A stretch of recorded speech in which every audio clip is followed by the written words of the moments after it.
समष्टि व्यष्टि संबंध।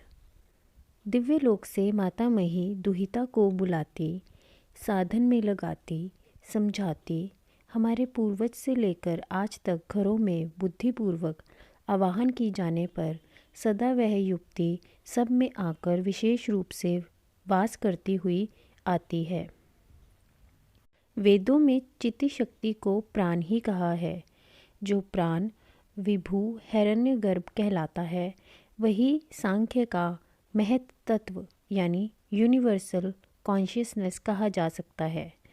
वही नीचे के व्यक्तिगत स्तरों पर मन, बुद्धि, पंच प्राणों और इंद्रियों सहित शरीर के रूप में परिणत है।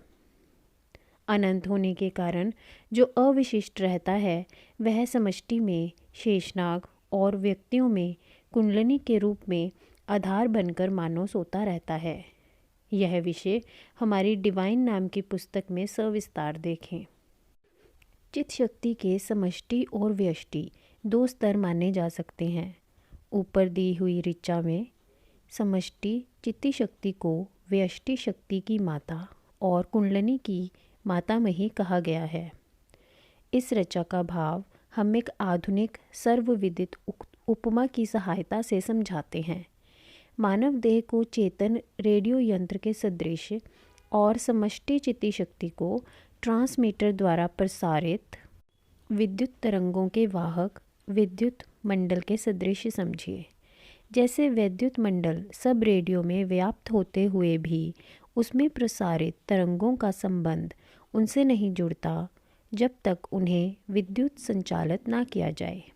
इसी प्रकार समष्टि चित्ती शक्ति सर्वत्र सदा व्याप्त है, परंतु जब तक कुंडलिनी शक्ति जागृत होकर मनुष्य के देह को दिव्य चेतना प्रदान नहीं करती, तब तक उसका समष्टि से संबंध नहीं जुड़ता।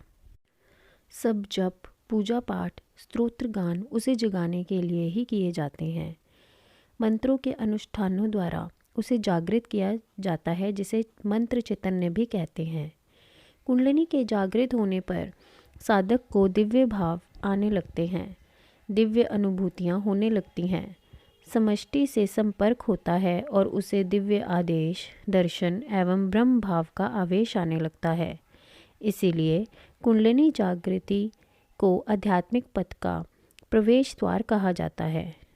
हठ योगी कुंडलिनी को जगाने के अनेक साधन बताते हैं, जिसमें प्रधान साधन प्राणायाम और शक्ति चालन आदि 10 मुद्राओं का सतत अभ्यास है। परंतु उनके अभ्यास में प्रमाद, असावधानी अथवा आहार विहार की अयुक्तता भयंकर परिणामों का कारण होती देखी जाती है। इसलिए योग एक भय का विषय बना हुआ है और मध्यकालीन महात्माओं ने कलयुगी मनुष्यों के लिए योग का अपवाद किया है। मानव देह की सार्थकता।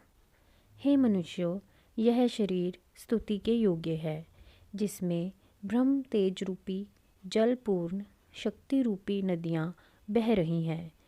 क्योंकि जो ई यानी रूपा चित्ती शक्ति जो को धारण कर रहा है और जो माता के गर्भ में यहीं इस लोक में दोनों यमज यानी जुड़वा बंधुओं को एक साथ जन्म देने वाला है, ऋग्वेद में आदि चित्ती शक्ति का ई अक्षर से संकेत किया गया है और शरीरत द्वासुपर्णा 2 पक्षी रूपी जीव और ईश्वर को सयुजा सखाया और यहाँ याम्या सबंधु कहा है।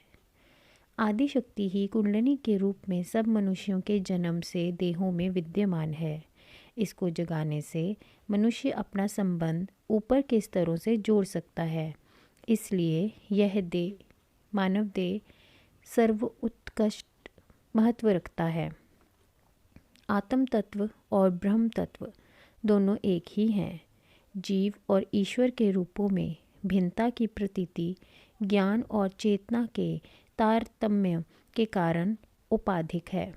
जागने पर कुंडलिनी का विकास ज्यों-ज्यों ऊंचे स्तर पर होता जाता है, उपासक के इष्ट के अनुसार वह उसी स्तर के ईश्वरीय भाव का अवतरण कराने लगती है। तब मनुष्य अनुभव करता है कि इष्ट देव ने उसमें प्रवेश किया है और हृदय में और बाहर प्रकट होकर दर्शन दिए हैं। मनुष्य देह में ही यह संभव होने के कारण मानव जन्म बहुमूल्य है।